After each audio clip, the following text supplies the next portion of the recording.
Theo thời gian, mặt trăng đang ngày càng dịch chuyển ra khỏi hành tinh của chúng ta.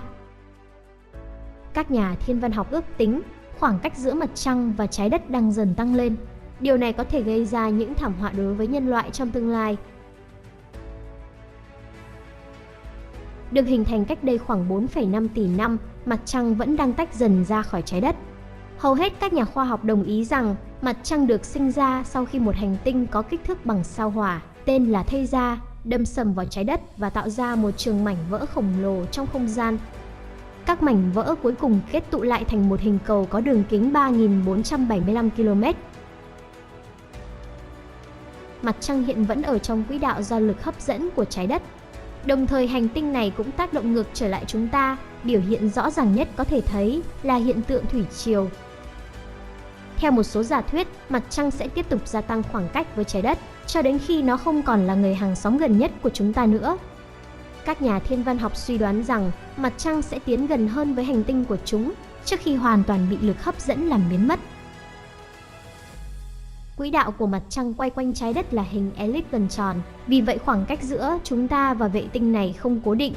Nhưng trung bình, mặt trăng nằm cách xa trái đất khoảng 385.000 km.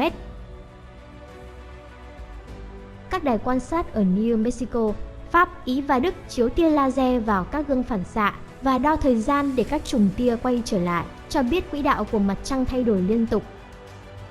Theo các chuyên gia, khi mặt trăng không còn quay quanh trái đất, điều này có thể khiến hành tinh của chúng ta quay chậm lại. Theo Viện Khoa học Hành tinh, thủy triều đang rút năng lượng ra khỏi vòng quay của trái đất. Kết quả là trong khoảng 1 tỷ năm nữa, trái đất sẽ quay với tốc độ tương đương với mặt trăng. Khi điều này xảy ra, trái đất và mặt trăng sẽ giữ nguyên hai mặt đối diện nhau. Các chuyên gia giải thích, một khi trái đất đi vào trạng thái này, các hiện tượng thời tiết cực đoan sẽ xảy ra. Một nửa địa cầu chìm trong bóng tối sẽ giảm nhiệt độ đáng kể khi không có ánh nắng.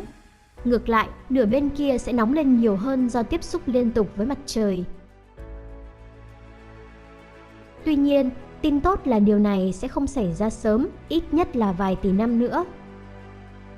Hiện mặt trăng đang tiến ra xa khỏi trái đất khoảng 3,78 cm một năm. Theo Viện Khoa học Hành tinh, một khi vòng quay của mặt trăng và trái đất khớp với nhau, hành tinh này có khả năng sẽ ngừng hướng ra hệ mặt trời và thay vào đó sẽ di chuyển về phía chúng ta. Khi nó đến gần trái đất, lực hấp dẫn sẽ xé toạc mặt trăng và tạo ra một trường mảnh vụn xung quanh trái đất, giống như các vành đai của sao Thổ.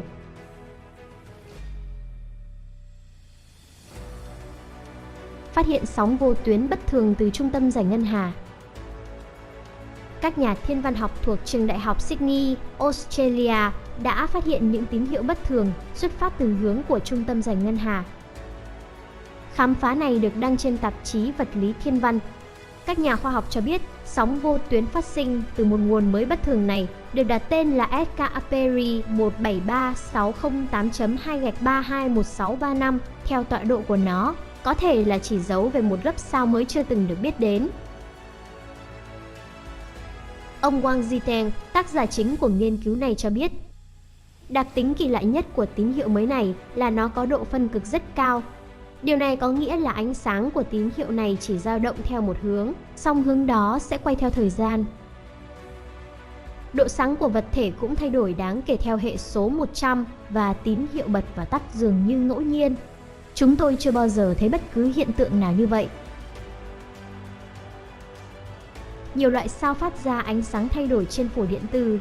Các nhà nghiên cứu ban đầu nhận định rằng tín hiệu vô tuyến lạ trên có thể là một sao xung, loại sao neutron rất dày đặc, quay rất nhanh, hoặc một loại sao phát ra các tia sáng mặt trời khổng lồ. Tuy nhiên, các tín hiệu từ sóng vô tuyến mới này xuất hiện với các nguồn biến đổi mà các nhà nghiên cứu chưa thể hiểu rõ. Sau cuộc khảo sát thiên văn nhằm tìm kiếm những vật thể mới bất thường trong giai đoạn 2020 đến 2021, các nhà thiên văn học chưa phát hiện thêm thông tin gì về nguồn sóng vô tuyến thoáng qua này. Giáo sư Tara Murphy thuộc trường đại học Sydney cho biết, hành vi của vật thể này rất bất thường và không liên tục, khiến việc khám phá bí mật về nguồn gốc của sóng vô tuyến này càng khó khăn hơn. Giáo sư Murphy cho biết vật thể này đặc biệt ở chỗ nó bắt đầu là vô hình, rồi trở nên sáng hơn, sau đó mờ dần rồi xuất hiện trở lại. Chúng tôi đã thử quan sát bằng kính thiên văn vô tuyến Mir cát cực nhạy ở Nam Phi. Vì tín hiệu không liên tục nên chúng tôi chỉ quan sát hiện tượng này trong 15 phút, vài tuần một lần. Hy vọng rằng chúng tôi sẽ lại gặp lại nó.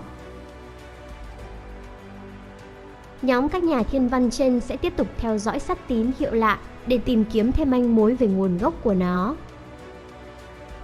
Với những tiến bộ vượt bậc trong thiên văn học vô tuyến, việc nghiên cứu các vật thể biến đổi hoặc thoáng qua trong sóng vô tuyến là một lĩnh vực lớn, giúp con người khám phá ra bí mật của vũ trụ.